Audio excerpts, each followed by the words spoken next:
Good evening, everybody. Thank you all for being here. My name is Michael DiVirgilio. I'm the mayor of Hermosa Beach. We're really thrilled that you're here.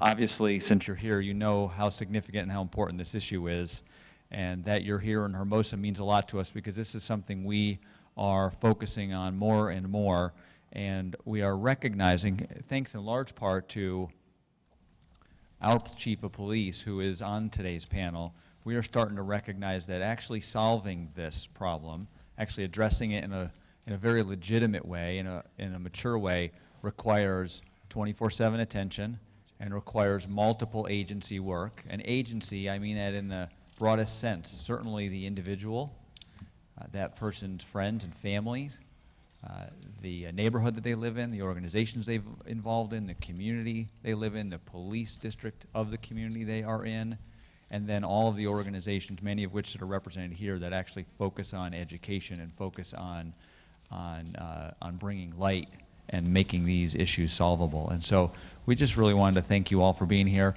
We have a fabulous panel that is going to get baked under these lights, so if you see them sweating, it may be because they're nervous, but it's probably because these lights are very hot, and so be patient with them and enjoy the evening. Thank you for being here. The dialogue that's going to ensue, I think, is going to help us all, and certainly that's something we are trying to do in Hermosa.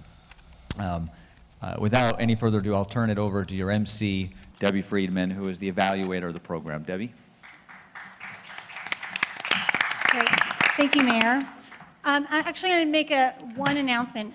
Because we are actually filming this so that we can have it on the cable network and we can have it on YouTube, if people that are sitting in the back wouldn't mind coming closer, we promise we won't bite or call on you just because you're sitting closer, but it will be able to engage everyone that's in the room better. Thank you so much.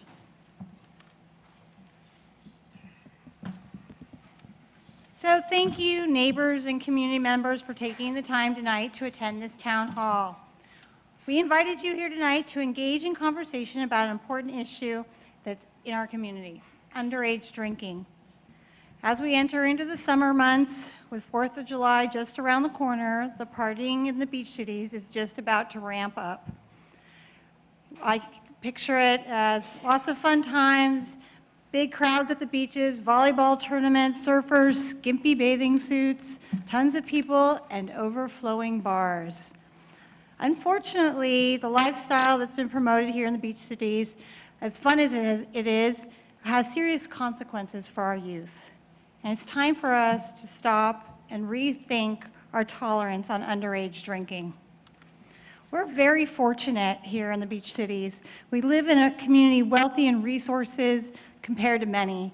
We have caring families, great leaders, amazing amount of community programs, good schools, but often we're fragmented. We're often working in silos.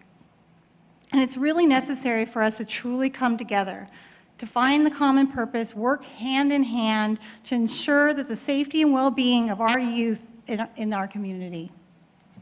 So tonight our goal is to raise awareness and build community support for doing what is necessary to address and reduce underage drinking in the beach cities community. We are joined by an esteemed panel that will highlight why the issue of underage drinking is not just a problem, but it's a problem for every one of us. And that they will be able to bring to light some of the tragic consequences associated with the problem and address maybe some ways that we can start combating it. The panel is here tonight as guests of the Beach Cities Prevention Council, a county-funded prevention project under Behavioral Health Services. The Prevention Council is an engaged group of community leaders and constituents that share a common purpose. We all want to reduce underage drinking in the beach cities. But they can't do it alone. Ultimately, we need to get everyone behind this cause. We need to find community solutions for us to really be effective. So tonight we're going to start with a panel discussion.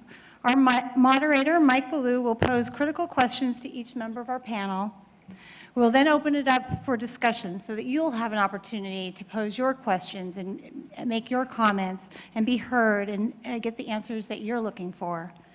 So without further ado, let me begin by introducing this wonderful group of panelists. So to my left, this past November, Hermosa Beach made history when they elected the first Latina to City Council. A South Bay native and Hermosa Beach Councilmember, Nanette Berrigan, holds a law degree from the University of Southern California. Ms. Berrigan served as a White House intern under the Clinton administration, a White House public liaison, and held an externship with California Supreme Court Justice Carlos Moreno. The councilwoman is a committed environmentalist and an advocate for responsible beverage service and retail accountability. Currently, she practices employment law at the firm of Alvarado Smith. Please welcome Councilmember Nanette Berrigan.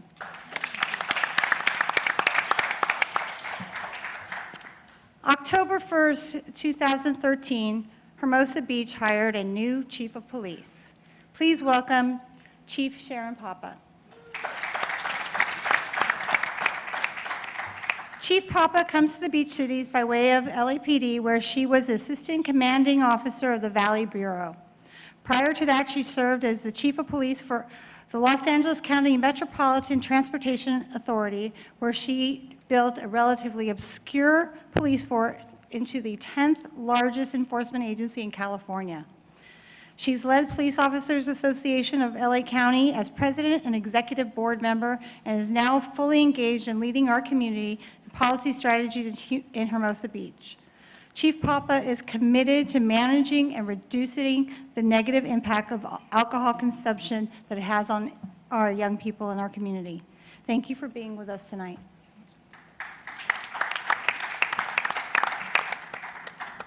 Sitting next to the chief is Hermosa Beach resident and business leader, David Lowe. Mr. Lowe is president of Hermosa Beach Hospitality Association, formerly known as the Bar and Tavern Association. He's the owner and operator of the local hotspot establishment and also catering tonight's event. Thank you very much. The Hermosa Beach Hospitality Association represents the bars and restaurants in the beach cities, and the association is committed to improving the image and the climate in the local area. Recently, the association has dared to take on underage drinking prevention, and it has nearly 500 bartenders and servers being trained in responsible beverage service. This is a huge, huge undertaking in the beach cities. Thank you. Please all welcome Dave Lowe. Melissa Flores has graciously joined us tonight to share her story as a teenage alcohol abuser. Ms. Flores took her first drink at 14, and her drinking spiraled out of control, ultimately landing her in situations that put her health and her well-being at serious risk. Before her journey into alcoholism, she was a straight-A student. She excelled in sports and looked forward to going to college. But by the time she reached 18, unfortunately, she realized that college at that point was not an option. In fact, wasn't able to complete high school at that time. While her friends were all off at college, she ended up in a lockdown treatment center the week before her 19th birthday. Fortunately, Ms. Flores is here today now enjoying a life in recovery, and she's here and works to raise awareness of the pitfalls of underage drinking. She's happy to share her experience, to share her strength and her hope. And although she wishes this wasn't her story, we have a lot to learn from her. Thank you, Melissa.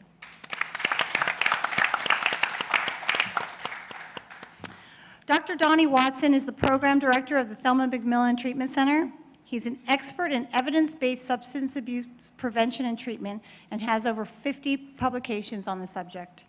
Prior to working at Thelma McMillan, Dr. Watson served as a senior principal investigator at UCLA's Integrated Substance Abuse Program and directed Cork Institute of Alcohol Drug Abuse at the Morehouse School of Medicine.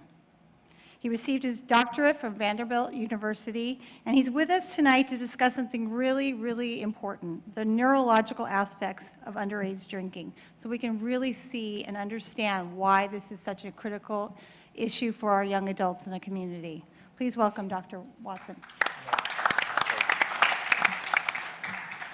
Captain Abel is a South Bay native and the captain of Administration Investigation Bureau of Manhattan Beach Police Department. Captain Abel is a certified trainer in drug awareness and a resistance education instructor. He is working to put in place tactical prevention strategies to curb underage drinking in the Beach Cities community. Please welcome Captain Abel. And to complete our panel, we have Wayne Powell, Mayor Pro Tem of Manhattan Beach, Los Angeles County Beach Commissioner and Chief Financial Officer. Mr. Powell has been instrumental in leading and passing the toughest anti-smoking laws in the nation and has been extremely effective in the quality of life, making quality of life issues a top priority in Manhattan Beach. Mayor Pro Tem Powell is with us tonight to discuss the underage drinking reduction policy strategies being used in Manhattan Beach. Please give a round of applause for Mayor Pro Tem Wayne Powell. I'd like to introduce the moderator for tonight's discussion, Mike Ballou of the Beach Cities. He's a native here and a community leader. I've known him for many years. Mr. Ballou is the Chief Strategist Officer of Behavioral Health Services, which is one of the largest providers of substance abuse services in LA County. He's the past chairman of the South Bay Coalition and currently sits on the board of directors for the National Council on Alcoholism and Drug Dependence. Mr. Ballou has worked on adolescent treatment in the Beach Cities since 1997. And I'm going to turn the mic over to you. Thank you, Mike. Thank you. Good evening, everybody. I'm really glad to see you here. Thank you for taking the responsibility to be in the seat that you're in. Taking care of our youth is probably the most important thing we could be paying attention to, and underage drinking is one of the biggest threats that faces them. So thank you for helping take responsibility to address that. And with that, and so that we have time for your questions, I'm going to launch right into the questions for the panel. Councilwoman Berrigan, last year voters were asked to decide on Measure B, which was otherwise known as the Quiet Nights Ordinance. The ordinance was defeated, but the issue of alcohol use and now underage drinking have come to the surface as a real quality of life issue. What does the city have planned to address these issues in the coming year, and what can the community do to assist in this effort? Thank you. Thank you all for coming this evening. The first step in that is we got a new chief, so I look forward in hearing from her.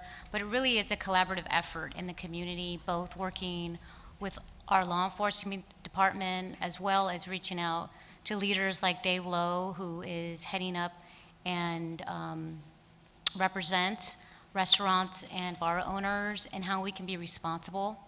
The council is instrumental in being able to implement policy when those policy decisions can be made to help underage drinking. And I tell people every day, in our community, you can help.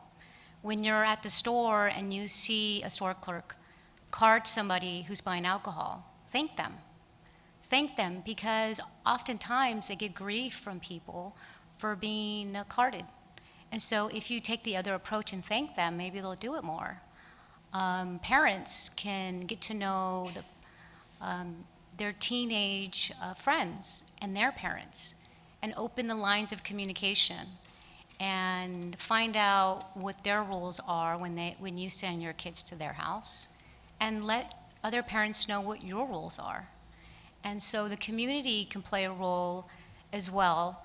As an elected official, I think trying to collaborate on a level with our law enforcement, with experts in the treatment centers that can tell us and pinpoint areas where we can pass rules on a local level and enforce the rules. We have had an increase in enforcement, and we take it very seriously with the 4th of July coming up. I know our chief will talk a little bit about that, but we are reaching out to schools to let them know that we're serious and are going to enforce the rules, and that's part of it. So working with community members and putting the message out there and forums like this tonight, bringing awareness. So thank you for hosting it, and I look forward to hearing from the panel. Thank you.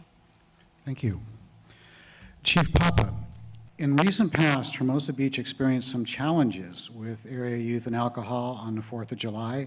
A couple years back, there were some incidents among the young people. Last year, Hermosa Beach ran a very effective media campaign to counteract the behavior. And I've seen clips and some of the examples of how they use that and was extremely impressed. What can Hermosa Beach expect this year to continue and build off of what was started last year success-wise? And what can community do to help with this year being another safe and sane 4th of July? Thank you. For those of you that have seen the video, it has gotten a lot of hits once we posted it. I looked at it because this is my first 4th of July here in Hermosa. Using school kids to talk to other school kids is very effective. Hearing from the police department, they expect to hear us say, don't do this, don't do this, don't do that. But it's important that they understand consequences, and last year was effective because the schools were involved, the teachers were involved, the counselors were involved. We reached out to parents. We did a lot of media outreach to let people know what the consequences are, and that is my role, so you're going to hear me talk about that quite a bit. But parents need to understand that they need to set a tone with their kids, and they need to understand what some of the consequences are if they're using false ID, if they're asking someone else to buy beer for them, if they have an open container. It's going to impact their driver's license. If they already have a license, the license will be revoked. Whether the alcohol violation had anything to do with a car at all. And a lot of people don't understand that. They think, well, I wasn't in a car, I wasn't driving, I wasn't a passenger. But the laws were passed to protect youngsters because they don't understand the consequences of what they're doing. And if they haven't gotten their license yet, it's going to get delayed 1 year for every violation that they get caught. And you heard the councilwoman talk about thanking store clerks for asking for ID. It's important because people almost apologize for asking someone for ID. They shouldn't have to do that. They should know they're doing the right thing. And if kids are outside a market asking you to buy them a beer, a lot of adults will say yes. You'd be amazed at how many adults will. And if you're hosting parties at your house for 4th of July, this is about drinking on the beach. We're going to have a lot of visibility on the beach. You talk about last year's successful program, and it was successful because we brought in a lot of LA County sheriffs to supplement our deployment. We're doing that again this year. 4th of July is a 3-day weekend this year, so we're not just going to hit it for 1 day. We're going to carry that momentum throughout the weekend. We've already been out on the weekends citing everybody for open containers that we've seen out on the beach for the past several weekends since the month of June started. We're going to continue that throughout the summer. It isn't just going to be we'll hit it 1 weekend and back off. It has to be the tone that we set in our community. But the thing I want to say to parents, if you're hosting 4th of July parties and you have an attitude of it's okay for my kids to drink at home, at least I know what they're doing, you're sending them the message that that's okay. And other people's kids who are at your home may not know that you're letting those kids drink alcohol. So I'm not trying to tell you how to parent your kids, but I'm telling you it's a big red flag that I understand you'd rather know where they are and what they're doing, but you shouldn't be sanctioning illegal behavior. You're going to hear from a variety of panel members. There are serious consequences with bad choices early in your life. They will come back to haunt you later on. So this year's 4th of July, I'm very confident that we're going to have a very safe environment downtown and along the beach and the Strand and throughout the city. You're going to see a very high profile of police, not to intimidate, not to scare people. We want people to have fun in our city, but we want them to understand that there are rules and we expect you to abide by them. So I will wait until we have a few more questions later, but overall, we're going to set a firm but fun tone in Hermosa this year. Thank you.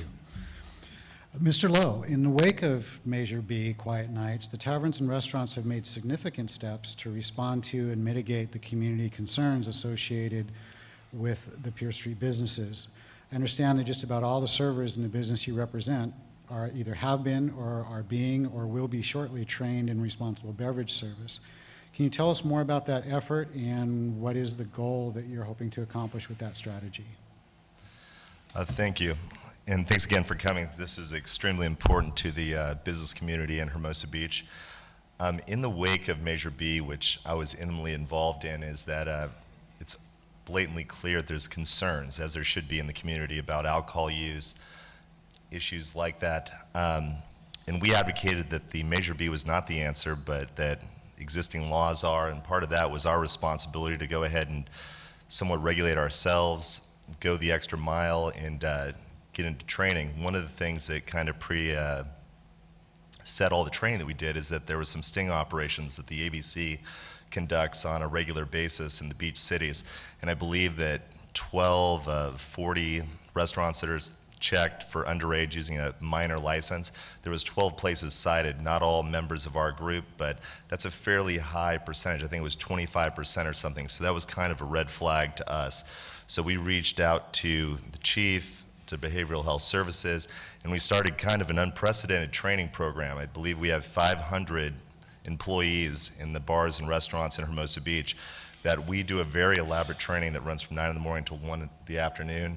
The police will come in and talk to them, whether it's a chief. I come in and talk to them from kind of a business owner's perspective. But our hope is they get more of we've done lead classes, which is put on by the ABC, but this is more of a localized issues class where they get more of a feeling that they're part of a group, that it's not just them, it's not just their employer, but there's bigger issues at stake. And I think that this has been unprecedented. I think we're at 250 people so far trained. We're hoping to have all 500 trained by the end of August, and that's going to be an ongoing process that we're going to go through as employees are hired, as people leave, and then it's every 2 years you need to update these trainings. So it's been fantastic. I've learned a lot. The moderator has taught some of these classes, and just learning some of the physiological aspects of underage drinking and things like that. And I've been to a lot of training classes, and this is one of the best ones that we've seen, and I think that it's making a real difference. And just yesterday, I received an email from a business owner that was cited for the underage drinking sting, and their employee had been in front of a judge.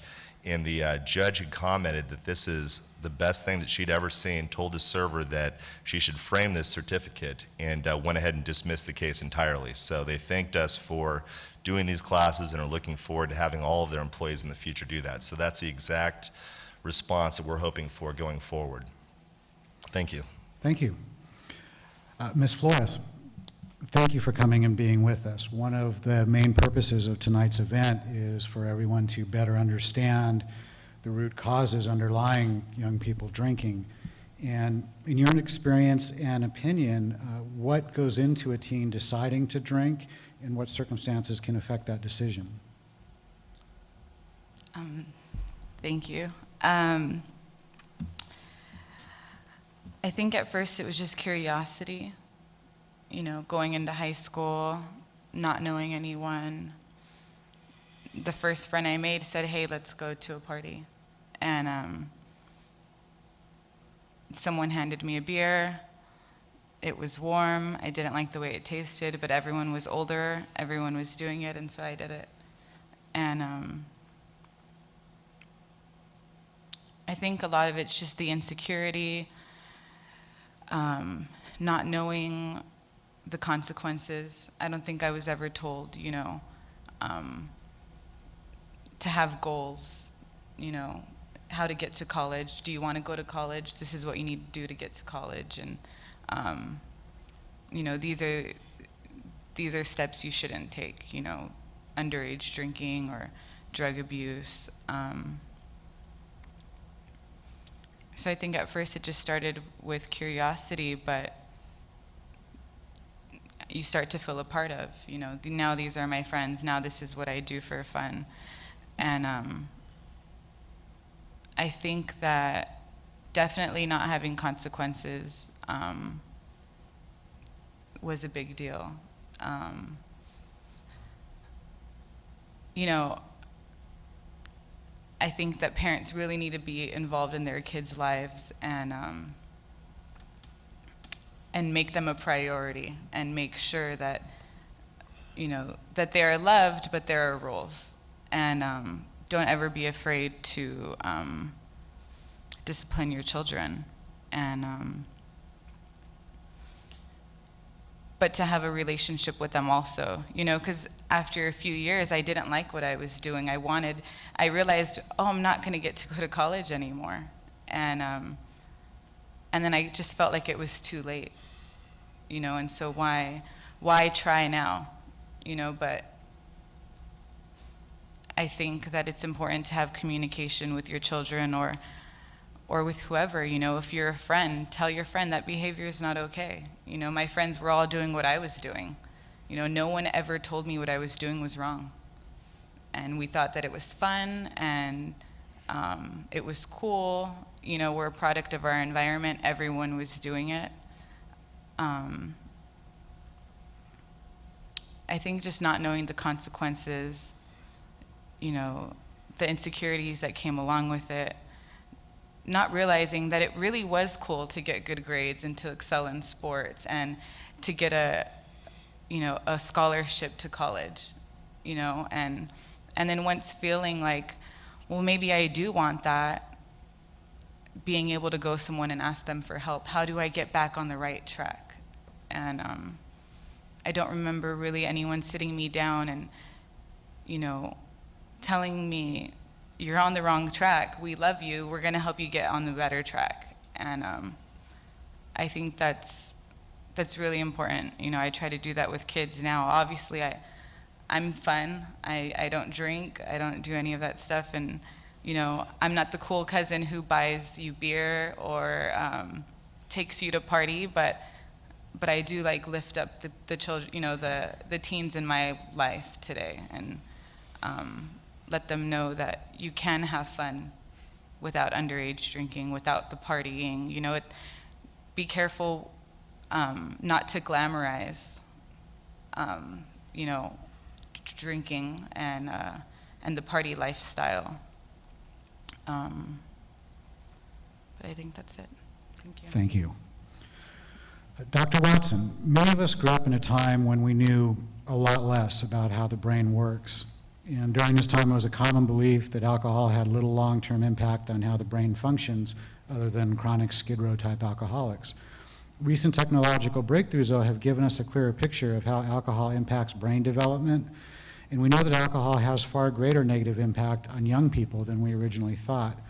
Can you tell us a little bit about what we now know about the impact alcohol has on the adolescent brain as opposed to the adult one?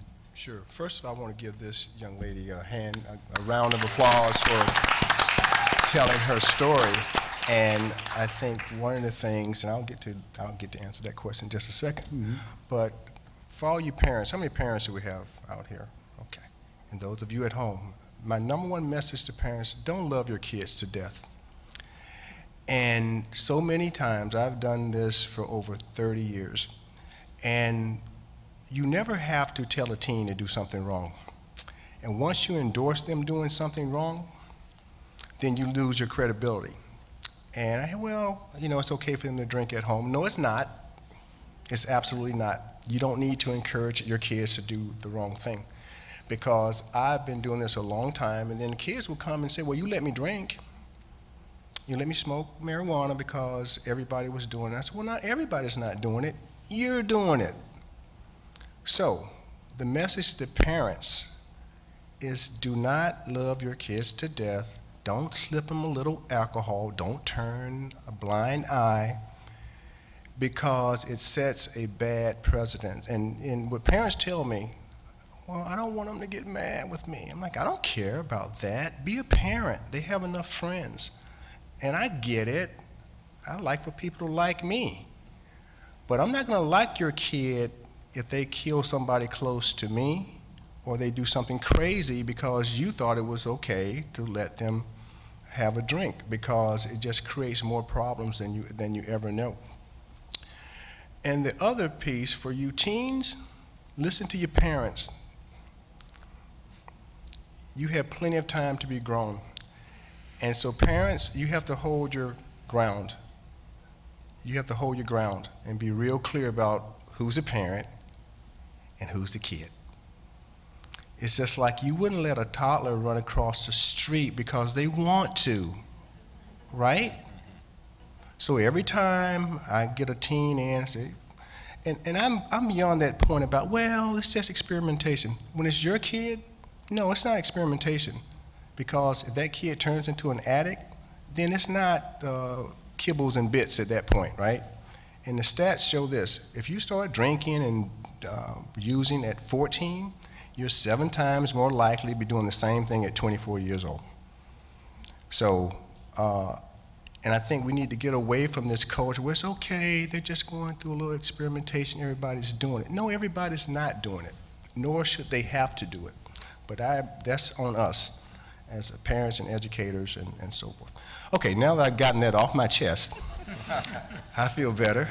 And in answer to your question, Mike, how many of you have ever baked a cake? Oh, good.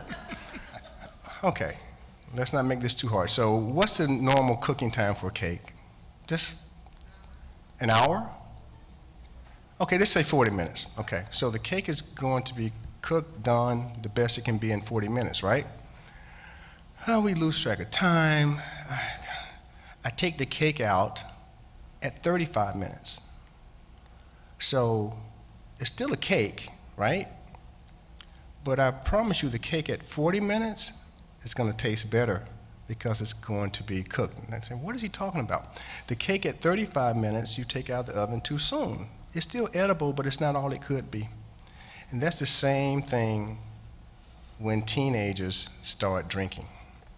Because typically how teens drink, they binge. They say, well, I drank 2 or 3 times a month, and when I did drink, it was 3, 4, 5 times at that setting. But what we know now, the gray matter in our brains is greatly impacted by any toxin. And remember this, our brains don't fully develop until we're 25 years old, believe it or not. Well, 25 for men and 24 for women. They're more mature, as always, right? So your brain develops from here to the more logical thinking is here. So when you drink at a young age, it affects here, where your inhibitions are looser. And so what it means is that your nerves can never quite develop the way they could. And it's not like it takes a lot of drinking. They've done some studies out of University of California, San Diego, where they compared people who didn't drink at 13 and 14 to people who did. And we now can take a picture of your brain to see exactly the impact that these beverages will have on your brain. So this control group of folks who did drink and binge and those that didn't, and you found these little pings or dings in the white matter of the brains, okay? Now we know all about the dramatic thing about alcohol poisoning, and you can, obviously kill yourself, but the more kind of insidious stuff is that when you drink at 13 or 14, you're really not giving yourself the fullest opportunity to mature in any way. It affects your affect, your cognitive development. So I think it's a very serious thing, and we have to stop this oink, oink, wink, wink. It's okay to have a little drink, because it won't be okay if it's your kid that ends up having a problem. And no one, I can promise you, no one wakes up one day and says, I think I'll be an alcoholic or drug addict and lose everything I work for, or cause myself to have problems before I even get started. Let me put it to you in another way. It can be the difference between an A and a B and a C, a C and a D, or a D and an F. And with that, I'll stop. Thank you. Captain Abel, it's an honor and privilege to have you with us today. We understand Manhattan Beach had to tackle the real consequences of underage drinking a few years back, that there were some high-profile incidents in 2006. Since then, steps were taken to bring awareness to the issue. Can you share some of the efforts Manhattan Beach has taken and tell us what difference you see them making? I will. First of all, thank you for attending tonight. I have to say, not only am I a police department administrator, but I'm also a parent and I'm a football coach. So a lot of what you were listening to tonight and a lot of what I want to hear has to do with something I've experienced in life as well. So I have to commend you and Ms. Flores for coming out here and speaking. I say to my players all the time, never accept mediocrity. And every decision you make out there will have some type of effect on your life. Some hear, some don't, but at some point they will all experience something that will have that life-changing experience. And for Ms. Flores to have had that and to be able to take that information and do something positive, it makes my hair stand up on me, because this is what we're talking about. This is what it's all about. So the coach is coming out of me right now. To answer your question, the City of Manhattan Beach introduced a social host ordinance in 2006 as a result of some things that happened in our community. The social host ordinance was to address kids having parties in our community with no one there to supervise, as well as underage drinking taking place.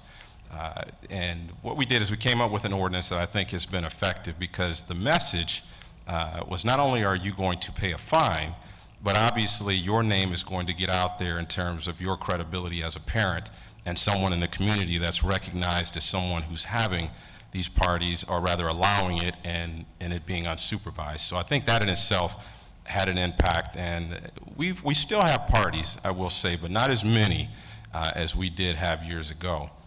Some of the other things that we introduced besides that, though, is the ABC grant, which is a collaborative effort between the City of Manhattan Beach, Hermosa Beach, as well as the City of El Segundo. And with that, we have officers from all these cities that participate in various types of enforcement efforts, some of which is the shoulder tap operation that we have, and I'll explain that in a moment, the underage decoy operations, party patrols, and a number of other things. But to get back to the point about the shoulder tap, someone mentioned it earlier, and they were talking about going to establishments around here that sell to minors. What we'll do is we have operations where we send out individuals that are obviously underage, and they'll walk up to a subject outside of a store and say, listen, the clerk inside the store doesn't want to sell alcohol to us. I'm only 17 years old. Are you willing to do it for us? And I can't, this is some sad data I'm about to tell you, but 2013-2014 fiscal year, we had 8 operations that entailed that, the shoulder tap as well as underage decoy operations. Of those 8, we gave out 68 citations to people, and actually had 5 arrests on top of that. So it tells you that people out there are willing to do it, and we as parents, as people in the home who are responsible for these kids, need to educate them and do a better job on our end before it even gets to that. We can do these operations all day long, and yes, they are effective because these people are cited, and it's on their record, and obviously it's something that's embarrassing. But more importantly, where it all begins is in the household. And as a parent, I'm the same way. I have kids, and I have to talk to them as well, and making it known that when you're doing these things, eventually not only are you going to get caught by the police at some point, but it's going to impact your life in the long run. We're talking about college, we're talking about so many things, so many opportunities in life, and to allow something like this to impact you at such an early age is where I think the enforcement sort of helps, but I think in the home is where the enforcement really helps. And I will say this, we have neighborhood watch programs in our city, and other cities have that as well. And the fact that we have captains that are responsible for different areas, we have over 500 neighborhood watch volunteers and people that are involved in these programs. And to have something like this that we're doing tonight is where the volunteers should be, the parents should be, and people should be more involved in things like this. So from me to you, from the Manhattan Beach Police Department, from Captain Abel, my point is, as parents, we, not you, we need to get together just as some of these other programs and do a better job. And having a venue like this, I commend you, because this is a start, but we got to get really involved and get going on this. But I appreciate you guys having me here tonight. Any questions you have, I'm happy to answer. So, thank you very much. Mayor Pro Tem Powell, the City of Manhattan Beach has a rich history of providing its citizens with quality of life tools. There's the social host ordinance. Manhattan Beach has participated in the Blue Zones project and is always looking after the welfare of its residents. But there's only so much that city services and legislation can do to change social norms, which are definitely one of the contributing factors to the drinking. How hopeful are you that Manhattan Beach parents, youth, and community leaders outside of the city itself can decrease the active and passive condoning of underage drinking that still does happen? Thank you, an excellent question. First of all, we have outstanding law enforcement. We also have the South Bay Task Force, where all of our cities, law enforcement agencies have the sting operations, the shoulder tap operations.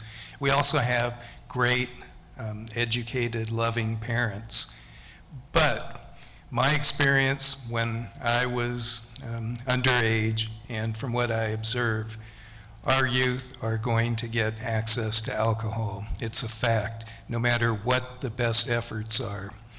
The one thing that prevents them, and unfortunately, in most cases, it's too late, is when there's a DUI involved, or a DUI accident, or an accident with a fatality. And that's not just the driver, but a passenger that accepted a ride with an underage person that was under the influence. And then it could be things that you wouldn't even anticipate. You know, they used to always say what happens in Vegas stays in Vegas. Well, now your conduct in public stays in social media and the internet forever. And that can affect college admissions. It can affect the ability to get a job.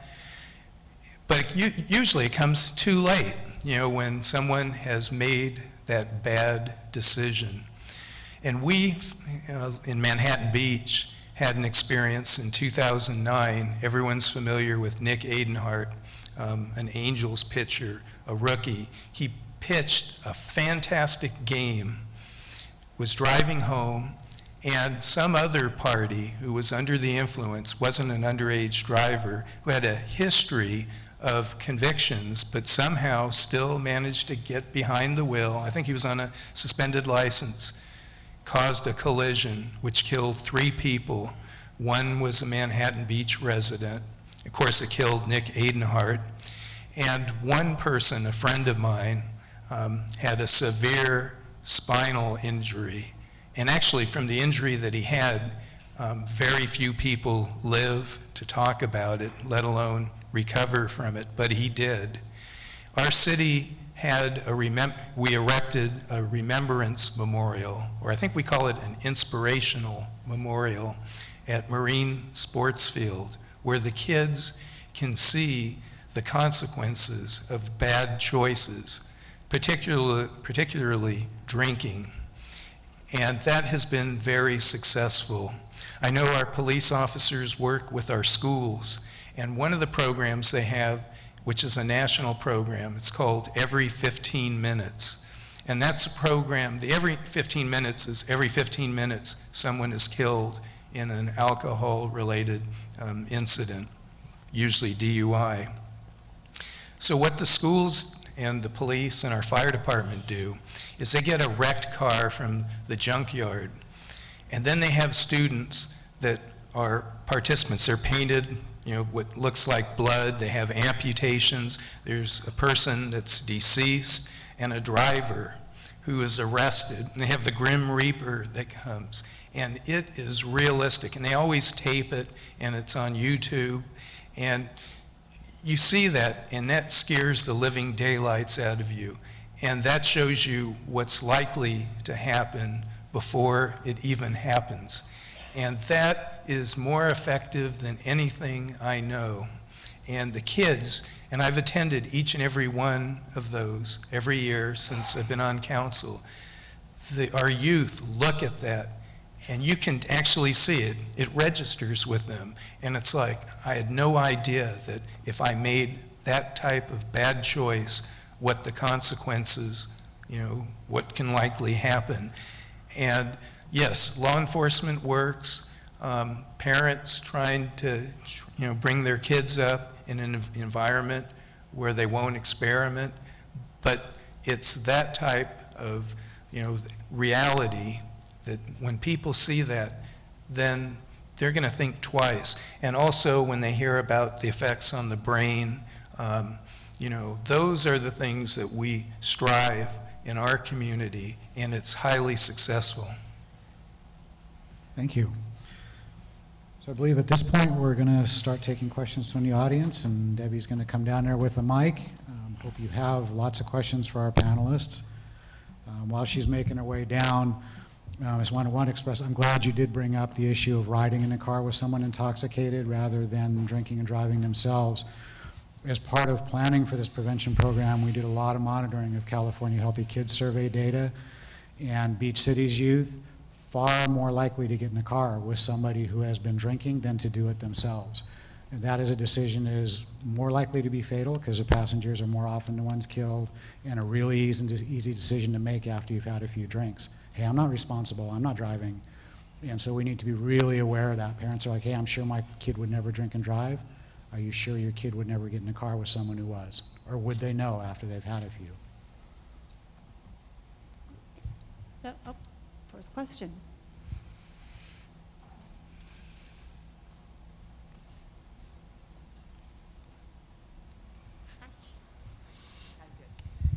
Hi, my name is Dorothy Forba-Hartley. I am the Executive Director of Project Touch, which is a teen and family counseling program right here in Hermosa Beach. We are actually running a program for teens tonight, right now, on the other side of this building. Project Touch has been in Hermosa for 40 years, running programs for teens. So with that said, and having so many leaders in front of me, I have to commend you all for being here tonight. Thank you so much. And I have to add, underage drinking is such a problem here, and I agree with everything that you've said, but I have to add something. This is my sign-in sheet for tonight. I have 18 teens that are in a program right now tonight, and they're all from the beach cities. They're all Hermosa, Manhattan, and Hermosa Beach residents. My biggest problem running a nonprofit is funding. We don't need a huge amount of money to get services to these teens, but it seems like with cuts, they just keep coming and coming and coming. So with you guys as leaders, I would really appreciate the fact of any ideas whatsoever just to get any type of dollars for me to continue my program. Hermosa, I have to give you guys props because the police department has stepped up recently. It's just a few thousand, but if everybody gave a few thousand, Tom Backley, he was here, he's helped out. You know, every little bit counts and it really helps. The social host ordinance from Manhattan has, the prosecutor there has been doing a great job getting the teens in line to, you know, get what they need as service, but then they don't have any money to back up the service. So we're getting the teens. So, you know, any way that we can do that. Nonprofits are falling by the wayside every single day. And, you know, we've been here for 40 years and we really are your neighbors, serving your neighbors. So we want to continue to do that. So that's my question. How can we stay here for another 40 years? And I'll start by saying that's a challenging question in these times.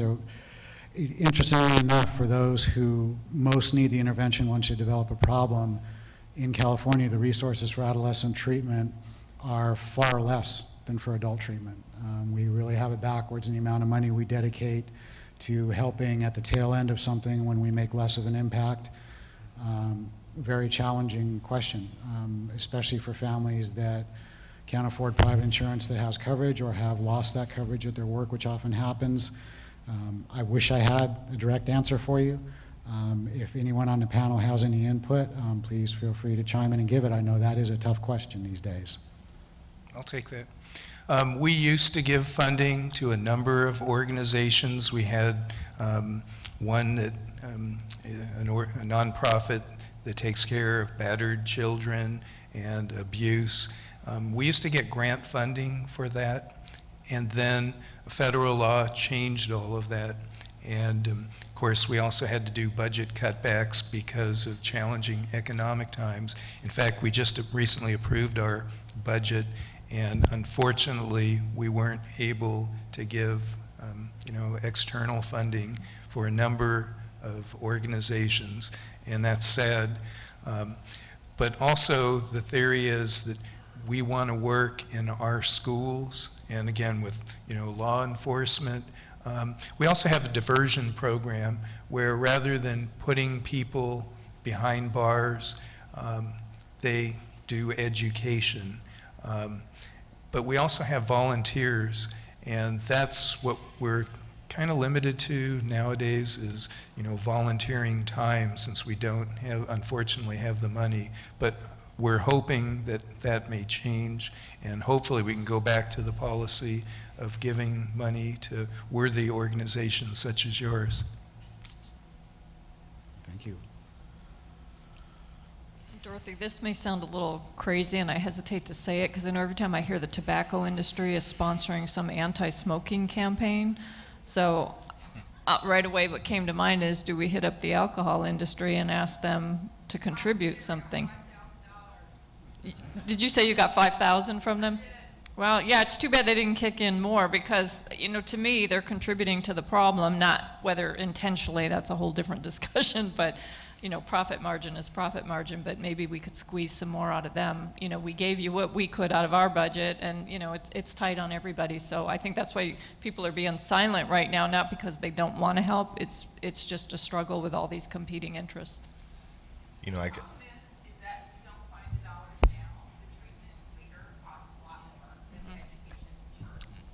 I can probably add a little bit to this, as I know Dorothy's husband very well. I work with him on the Chamber of Commerce, but as far as, I don't think, I've talked to you before about this, but I don't know if you've ever directly come to businesses in the community and explained really what you do, because it is so meaningful. I know you've explained to me what you do, and I really appreciate what you do for the community, but I know that you'll find the business owners are a very generous group. They donate to all kinds of charities. We get hit up, I would say every day I get a letter in the mail, whether it's a church group, a cancer charity, it's a myriad of things, but things like that impacts the youth. I think you're gonna find there's a lot of support in the business community. When you're hitting up, the alcohol, the mass alcohol sales, whether it's the organizations, Anheuser-Busch, whatever it is, the best way to approach that would be through the business people that actually are their customers. That, so if there's something we can do with that, maybe you can come to one of our Hospitality Association meetings, we can talk about that a little bit, and I'm sure that you're gonna find a lot of very bright people that probably have great ideas. We've done a lot of fundraising, but we're more than happy to help you out with that. So I think if you're interested in doing that, I'd be more than happy to help you any way I can on that. Very nice, thank you. I'll just add one other thing. I don't know if it's possible or not. I've never looked into it, but I wonder if there are rules in place in which fines are issued, in which you could have a percentage of the fine go to a nonprofit like yours that is dealing with the issue in which is being cited. And I think it would be a matter of looking at, what's a state law versus what is a local law, and then do we have any power over directing where some of those fines go?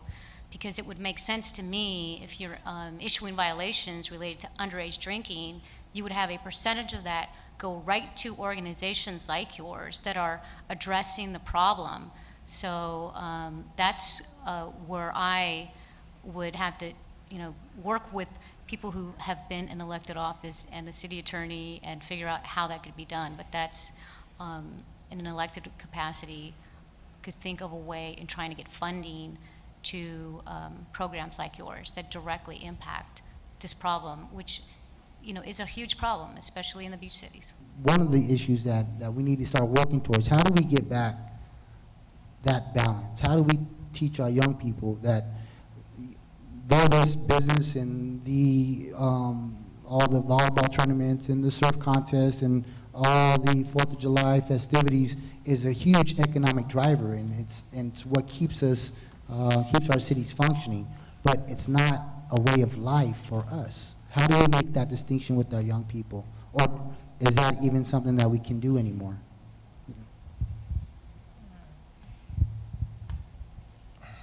I'll comment a little on that. I think we do have various venues and special events that cater to several people. I'll just say that. And I think when you're talking about young people, one of the things, that, since you made that point, that we probably need to do a better job of is how do we then come out and say that it's not acceptable for underage drinking or people who are underage to participate in some of those things that go on out there.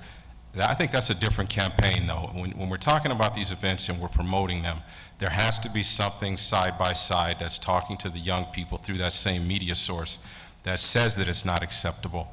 How we go about that, I think that's a collaborative effort with all of our cities, because just because Manhattan Beach may put on a surf festival or a six-man volleyball tournament doesn't mean that all of the other cities that are joining us are not affected as well, because the kids are coming from all of these cities.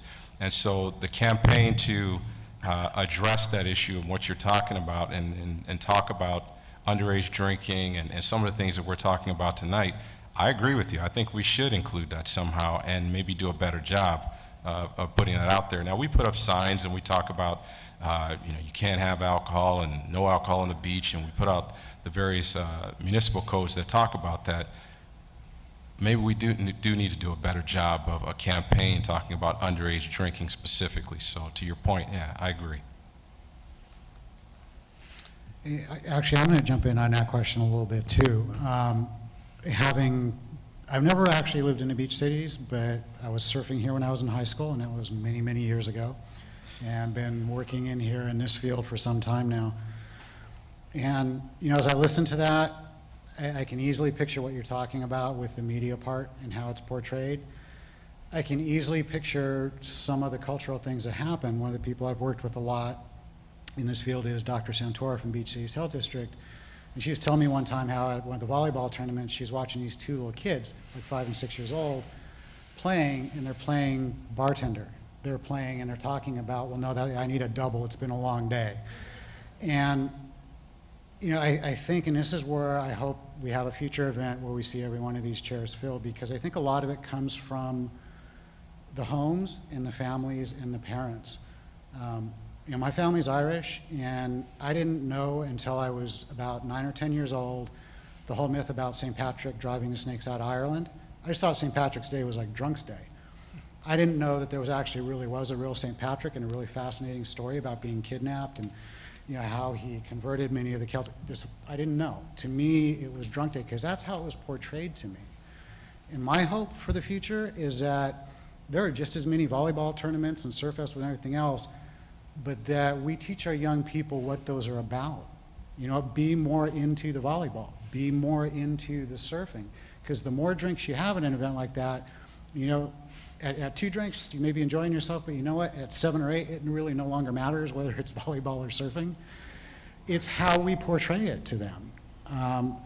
I think really it is going to be down to the families and the parents to maintain that balance that you talk about, and part of it is teaching what beach culture really is.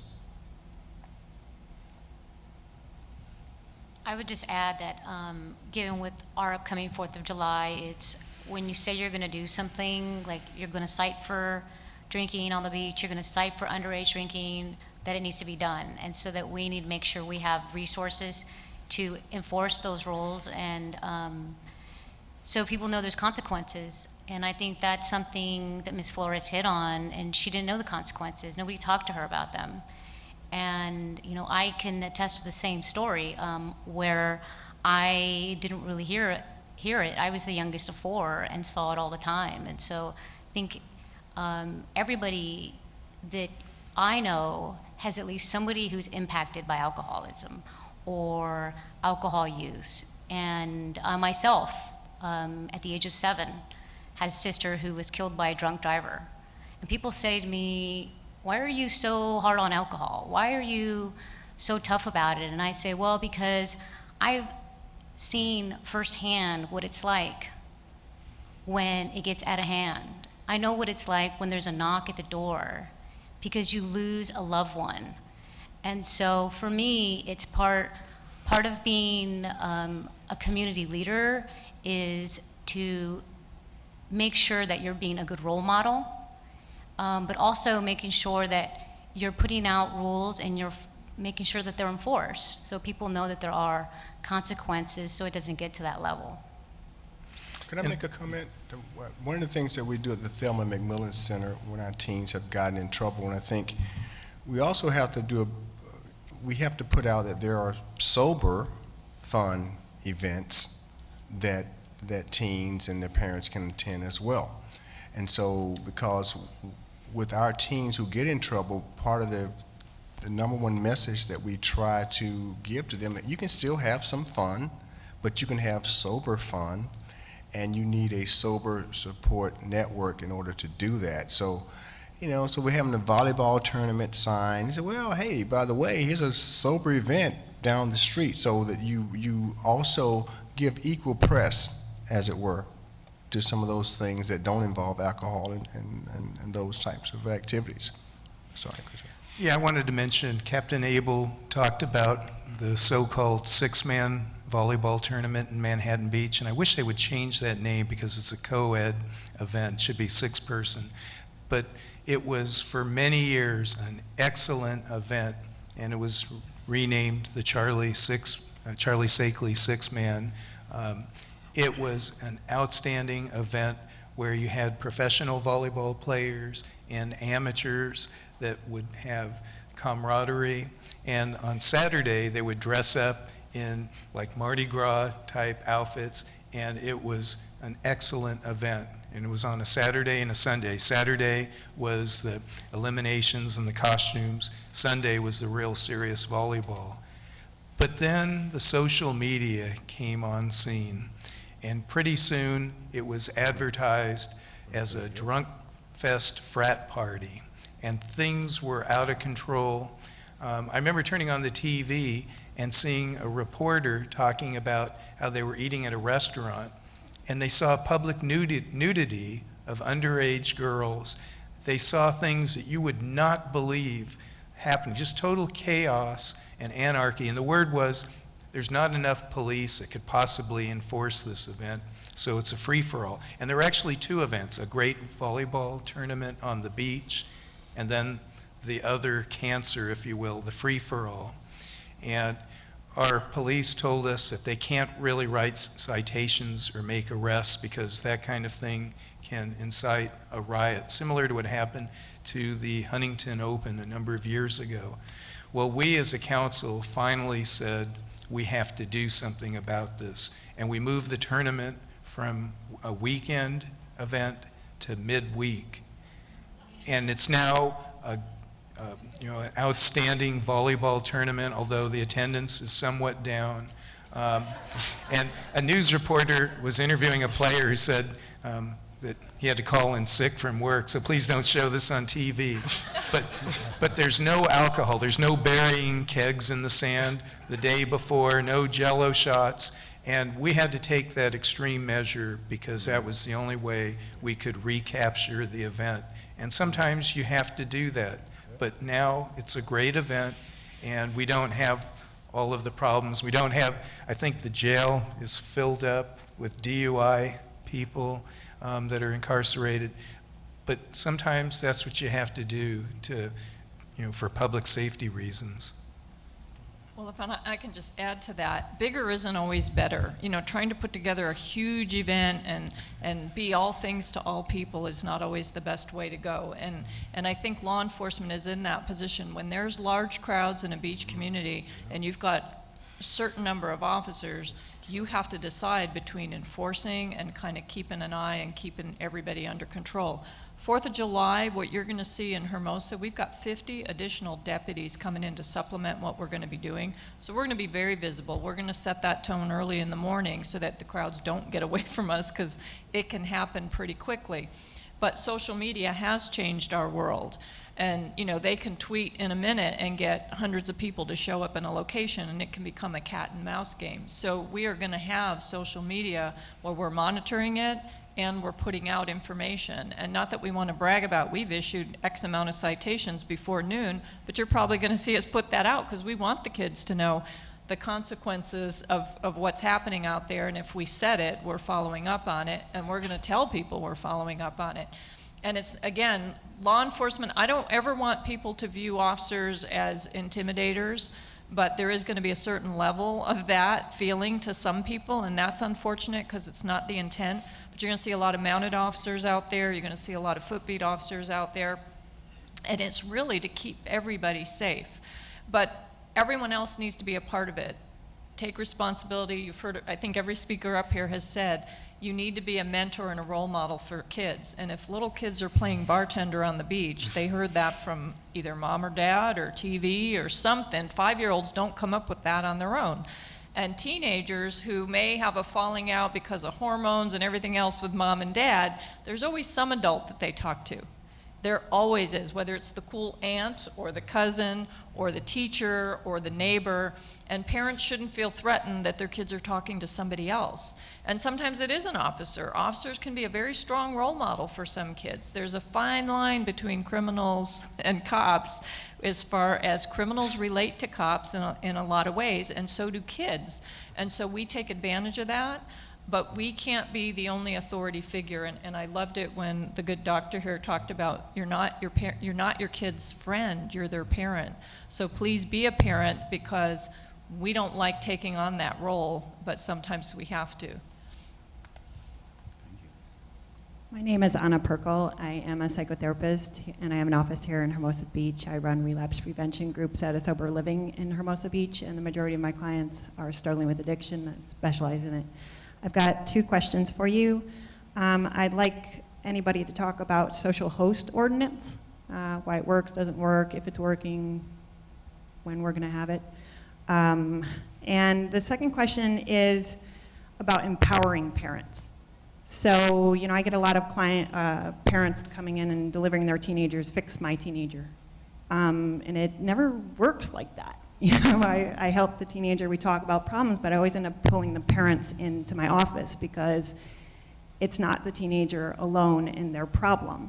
And so I think about programs like juvenile diversion program, and I'm thinking, okay, do we need a parent diversion program? And, you know, yet I know the stress and pressures of being a parent, and I'm going, holy, you know, are you kidding me? So I'm thinking to myself, you know, it has to be approached in a positive way of a parent empowerment program. You know, how do we empower parents to do what they know they already want, you know, need to do? I think, you know, Dr. Watson and a lot of parents are already on your wavelength, but, you know, like myself, I operate almost like a single mom. My husband travels a lot. I'm very busy. My daughter's going to be home alone as a teenager. I'm scared. So, you know, what are we doing to empower parents, support parents in this community? And yeah, if you could talk about social host ordinance, thank you. I'll start with the social host ordinance. My understanding is that Hermosa Beach does not have one, but it would be helpful for us to learn from our neighbor in Manhattan Beach and hear from you on how it works. Does it work? Is it something our city should consider? And oftentimes Hermosa Beach, when we're making decisions on the council, will say, well, what does Manhattan Beach? Well, what does Redondo Beach do? And the idea here is we don't want to reinvent the wheel. If it's working there, we can learn from our neighbor. So maybe you gentlemen can comment on that. And it's certainly something we can work with our neighbor and find out more about and consider.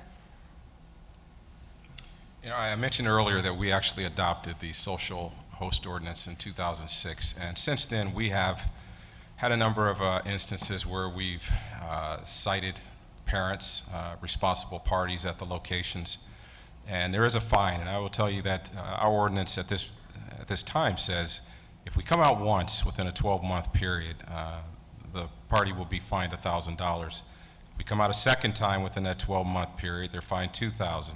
A third time within a 12-month period, they're fined $5,000. And I think when we introduced this, we were trying to find a happy medium of something that would make the point to parents, to the responsible parties at the location. Someone mentioned earlier to me tonight that maybe we shouldn't base it on, you know, that specific amount, but on someone's income. I'm not sure that's the answer to it, but the point was well taken. And I think that to your point as to whether or not it works, I think the message is loud and clear because it comes from our city leadership. When you have the very top of our elected officials down to the people who are actually going out enforcing this and the people who supported it, that had a chance to speak before council and talk about their experiences, that information is reverberated throughout the community. And I think that in itself, at least for us, has been somewhat of an enforcement mechanism, because your credibility is on the line. And when you talk about liability, that word is very strong to people. And when you're responsible for kids that are at your location that are underage drinkers, that has a huge impact, knowing that you may be responsible for the injury of a child, someone who's unconscious at that location that may be abused in some way, or at the worst, that some child leaves that location and ends up not coming home to their loved ones. So I think that the impact that we've had thus far has been pretty good. Now, can we do better? Absolutely, but you have to start somewhere. So in the County of Los Angeles, we are the first, and I think others will follow at some point. But to your second point about parenting, I have to say that tough love is a tough thing, and it's one thing to be a kid's friend, but showing that tough love from the parent will, in the long run, work better for you. And what I mean is, as I said earlier, we have several different programs where we have volunteers that help out when it comes to crime, and we want to discuss that, and we want to discuss how we can reduce crime. But we do need to do a better job of talking about the underage drinking, and parents somehow networking and having that phone tree and all that information available, to where I know Johnny's parents, or I know Billy's parents, or whoever it is, that I can call on them on a drop of a dime and find out where the parties are, who's doing what. We all know. In many cases, you already know. But the point is, how do we put that information together as parents and start a true network? So to your point, you're onto something, and I think we are long overdue for some type of program that involves parenting. And that means people getting together and speaking at venues like this, but being openly honest about it, and then being able to talk to one another and connect, so that the kids know that there's always someone that's going to know what's going on out there. But that's the first step in the approach to that. So. And I would agree with Captain Abel. I remember being a newly elected council member, and I got a nasty phone call from a parent saying that they're being required to pay a fine because of their child. And I think they were trying to get sympathy from me, and they got none. And when I explained how it works, and I would urge Hermosa Beach to pass a similar ordinance, I said it's a great thing. And if the parents are held accountable, now there's a behavior modification, not just on the kid, but on the parents who are supposed to be supervising their kids. But as far as the fines, that's part of it. But sometimes it's just the humiliation and the embarrassment that the parents get, knowing that their child violated the law. And oftentimes they're relieved, because that was much better than getting a police officer knocking on their door saying, I have bad news about your son or your daughter. And it's a great thing. Sometimes that's what it takes, whether you hit them in the pocketbook or the shame factor. But our ordinance is very successful, along with all of the other law enforcement that goes on. I think the whole parent question, first of all, it's easy. When I sit in my office and the parent comes in and I say, well, you ought to do this, you ought to do that. But I try to come from a strengths-based approach by understanding, what they're going through. I mean, no one can tell you how to parent your child, and no one, for most parents, that's the person they love most of all. So it's hard for them to be totally objective. However, I think a couple things that we do at Thelma, we put parents in Al-Anon, there's support groups, and we have a parent education group, and that's, for me, that's where the magic happens, because parents sometimes feel very isolated. They don't know what to do. And so when they make that first step to get help, you need to welcome them. And I always tell them, hey, you didn't do it. They did it. They did it. Because the teens, they're going to blame the parent, and the parent's already under enough pressure. So I think we support them as best we can. And, it's very interesting. You have these media campaigns. Everybody knows what click it means, right? right?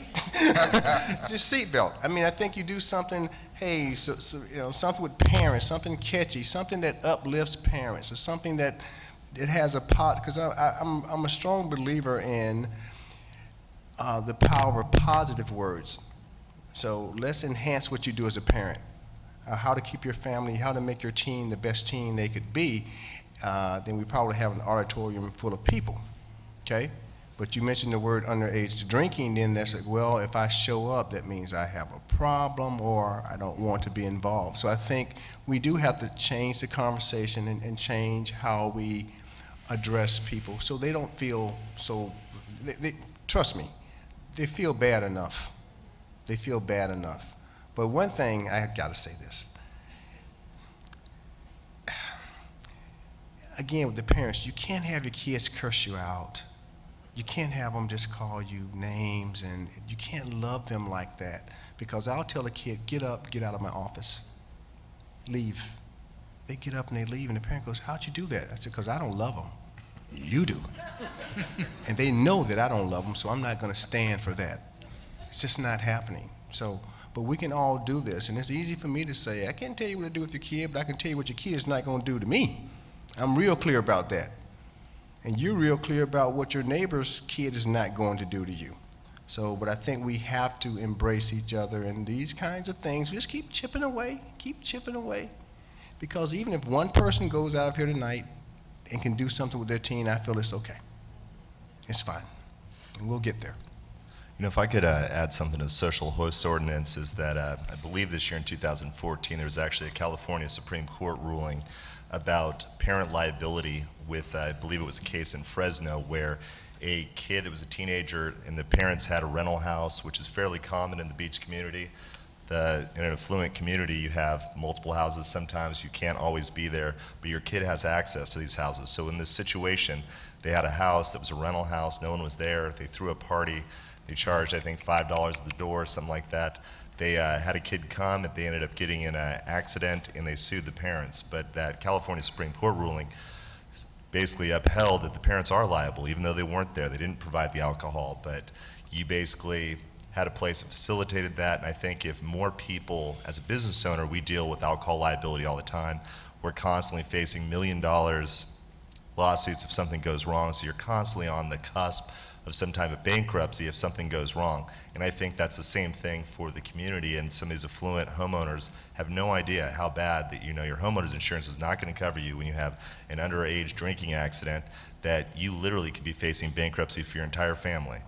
And going back to some of the parenting issues, I have a 5.5-year-old daughter. I go to kids' parties all the time, and it's somewhat shocking to me that I will never drink in front of my daughter, and parents will ask, but you own a restaurant bar, like, will you ever donate this? And it's constantly tell them, like, I don't want my daughter to sit there and say, this is mommy juice, or something like that you'll hear, that it's unacceptable to me and ridiculous that a 5.5-year-old should even know what alcohol is. So it's something that I do all the time, and people are somewhat shocked, but I do believe kind of in the power of one, that if you do that and take that stand, that some of your friends will do that, and maybe that'll pass on a little bit further. So hopefully, starting at 5.5, that'll rub off into 14 and 18 and all of that. So hopefully that's something we can push off. And I don't know how to push that, but it was something I'd be supportive of. I want to say about the power and parent empowering thing. I was a master manipulator and the queen of minimizing everything, being a teenager, and every time I got in trouble, I made it seem like it was this big, you know, when it wasn't. And I manipulated my parents, and they were divorced, and they didn't both know always what was going on. And just now, I'm the oldest of 5, and 3 of the 4 have been affected also by underage drinking. And now that it's hard for me because I feel like a hypocrite, you know, and I don't want to tell them, don't do that when I did it. But I do feel like it's my job to tell my parents, you know, you're letting them manipulate you and minimize everything just the way I did. And it's hard for me as a daughter to do that, but it's my responsibility. And we're all put in situations where we can do that more often with other parents, or, you know, share our experience. And if we don't have that experience, just share, you know, maybe parents among parents, like you said, that it is very serious, and that it's okay for your kid to be upset with you for a while. You know, remind them that you love them, definitely, but set the tone, and learn from your, you know, your past, you know, from your first child to your fifth child. But also, I think it's just, all of us have a responsibility, whether you've been an abuser when you were younger, whether you're drinking while you're an adult. I don't drink around anyone, you know. Like he said, I think be careful what you're glamorizing to your children, you know. Having a beer versus having 5, I don't think a kid can distinguish the two. You know, there's nothing wrong with glamorizing sober partying, you know, or like sober events. I go to the volleyball things, I go to all of those things, and I have a lot of fun, but I don't drink, you know, and everyone that goes with me, they don't drink either. And I don't allow it, I don't, you know, I don't glamorize it at all. So I just think that we all have a responsibility. It's just, you know, don't be scared of giving that advice to someone.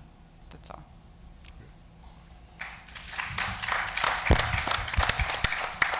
Our last question. Yes, thank you very much, and thank you for the panel for coming out. I really appreciate it. My name is Stephen D'Antoni. I'm a clinical therapist with OTTP. We're a DMH contracted agency, and we serve from El Segundo all the way to the far side of Long Beach, so we cover this whole area. And one of the elements that I'd like to just bring up is you've definitely talked about some very valid models of underage drinking and the peer pressure, the, you know, the partying lifestyle being glamorized. But one thing I'd also like to bring up is the effect of mental illness on substance use. You do have these models of having people, you know, you see the parent drinking and they drink as well, but also a lot of times in my line of work, you see a lot of drinking as a way to self-medicate or cope with something going on internally. So as something to just keep in mind, a lot of times you will see drinking as a way to cope with anxiety, depression, and you'll see other signs of self-injury or internal distress that's getting externalized. And sometimes when there's not a good dialogue between parents and teens or children, this becomes more prevalent because the teens or children are not getting the help they need, and therefore they're looking at ways to deal with these uncomfortable internal states. So just to put out there that there are signs of anxiety or depression or other things that are going on that should also be taken into account in terms of the substance use with co-occurring mental illness. And how to address that, how to locate these kids and get them services. And there are all kinds of programs to do that, but just to keep that in mind. One program, for instance, that we just started, we're the only agency in the area that's running this CAPS program out of UCLA, which deals with prodromal psychosis, which is early onset psychosis where teens are starting to have strange thoughts or paranoia. And this is a family-focused approach to help bring everyone in and help deal with that. And one of the things we see a lot of is co-occurring substance use. So one of the questions that I have for the panel is, with all of your different agencies, how are you incorporating a mental health perspective in also combating this, aside from just ordinances of, you know, how are you incorporating that aspect of first responders to a scene and saying, you know, this kid's thinking is a little off, or how is that getting captured and brought into the equation? Thank you. I can just talk to you from a treatment perspective, what we do. I mean, first of all, you're correct. What we see now in treatment, especially adult and sometimes teens, but trauma-impacted treatment is what we're doing mostly these days. And because when you sit down and you take a careful history of what's going on with folks between, I would say, gosh, up to 70, 75% of folks have had some trauma that may have triggered the use. Not everybody, but a lot of folks do. So we do a very careful job of trying to educate parents, teens, and like when I sit down and talk to a teen and parent, I say, if there's something else going on, we'll find out about that too, and we'll help you take care of that. So almost every teen and almost every adult that comes into our center has a therapist on the outside that we work very closely with. Now, we stay in, my lane is the alcohol and drug counseling lane with my counselor, so we do that. But we also are very sensitive to the dual diagnosis, some folks have, they self-medicate because they're nervous, they're anxious. But the other thing, and this is what I want to make clear to parents and teens, smoking marijuana would trigger a psychotic break. And because kids tell me, well, no, it grew from the earth and you can't tell me. I say, okay, junior scientist, when you have a psychotic break and you don't come back, it's another story. So again, I'm real big on this no such thing as, well, experimental, because when your teen doesn't come back and they turn up, I just found out that new term is turn up. They turn up for real as opposed to, you know. Anyway, so start acting really crazy, I guess. And so, but we pay very close attention to that. And so we take very careful histories because by the time someone has a problem, you're right, there's some other stuff beneath that. So I think most of us are sensitive to that. Now, when an officer gets on the scene, they have to secure the scene. You know, but we sometimes will call and have folks 5150'd, and we get a lot of great assistance from the police whenever we need them. And I know when to call the police. I know it's time to stop talking and call for some help of that type too. So, you know, we're very sensitive to that. But it's a good question. I think the other thing is that we want to educate more people about that aspect, for sure. And I'll just add real quickly from a prevention aspect, because that's what brings us here today, is we're trying to prevent underage drinking. You know, most teens that we're trying to keep that bottle out of their hand, they don't have, you know, a diagnosable substance dependence on alcohol. What we're trying to do is avoid any alcohol being added to a brain that's not fully developed, you know, back to the cake analogy. And there are all kinds of things in that teen's life. They may not have a fully developed mental disorder either, but there are minor versions of that, whether it's stress. A lot of the Beach Cities kids report, you know, I'm so stressed in trying to make sure from the time I'm 10 that I get into the right college, and I take 8 million extracurriculars and get straight A's no matter what, that they have anxiety. That may not yet be a diagnosable disorder, but it contributes to the relief they feel from drinking. And from a prevention aspect, we need to look at these as whole kids. They're kids that live in a family and live in a community and experience life as a whole. All that contributes to that decision. And what I'm going to leave you with, and turn it back over to Debbie for closing it, is go back to that idea of one, because I'm a big believer in that. The next time we do something like this, I want everybody in this room back and bring one Beach Cities parent with you. We'll give the same challenge, and if you and they both bring one more the time after that, think about how quick this room fills up. And I'll leave you with a quote about that a friend of mine has as a signature line at work, and I'm a big believer in this. Never doubt that a small group of committed people can change the world. Indeed, it is the only thing that ever has. I like that. So thank you for being here and starting that.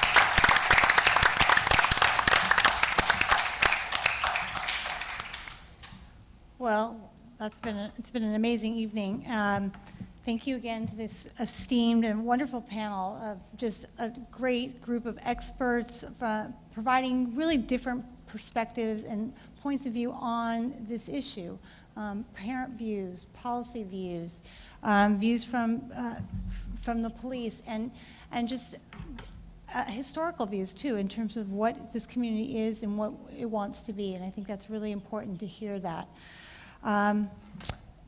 I'd like to thank everyone that's here, and I want to reiterate what Mike just said. It's wonderful to see the folks in this room be here to take the time out of your very, very busy lives, away from your families and friends and other commitments that you have post-work, post-day, to be here. But this room needs to be filled. We need to see parents in here, more and more parents. So I too challenge you. I too challenge you to invite a friend and have them invite another friend, and those friends be parents. Because as a parent myself of 2 teens and a tween, I know how critical this topic is, and how important it is, and how near and dear it gets to your heart every day as you raise your children. So, I want to also reiterate the idea of changing the paradigm. I thought that was fabulous. We don't want to scare people away because you don't want to be stigmatized as the parent that lets your kid drink, or has had a kid that drinks, or has had their kid been fined. But really the idea of, are we going to tolerate underage drinking as a community, and thinking about how can we shift it and empower our parents to be better parents. And how can we open those conversations about consequences, and having teens, those words consequences don't mean a lot. So how can we learn to communicate better with our teens so that they can get it, so they understand it, and make the right choices, or make the right choices most of the time. And that's one step at a time. So in closing tonight, I just want to let you know that we're gonna close this loop. We're gonna do this again. We're gonna put together sort of an executive summary. We have this being videotaped, and it's gonna be on YouTube, and we're going to use social media to our power this time, and so that we can expose more and more folks in the community to what was happened here tonight. And hopefully, again, I am urging those that were watching to come next time. When you see the flyer, when you hear somebody talk about it, take the 2 hours and come and listen to what we have to say, and become part of the solution. And that's what we really need. We need everybody to take a step and be part of the solution. And so I thank you all for being here tonight. One thing that we did acknowledge that dinner was that we have catering here tonight. Thanks to the establishment, and there was plenty of food still. Please help yourselves before you go home, so that you can go home satisfied both mentally and your appetite is filled as well. So again, thank you tonight for being here. We have collected your information as participants, and I am an evaluator, so you will be getting a short survey to ask you how this went and how well. And not only do we do that to make sure that the next program, that we build upon it, that it's better, that we're meeting the community's needs in terms of the information and resources that we're bringing, and we also want to continue our ability to get funds for programs, and the only way we can do that to show is that we are making a difference, and evaluation is the way we do that. So I'm thanking you in advance for when you see that email that comes with a summary and a link to take the 3 minutes that it'll take to fill that out. Again, thank you tonight. Have a fun and safe summer.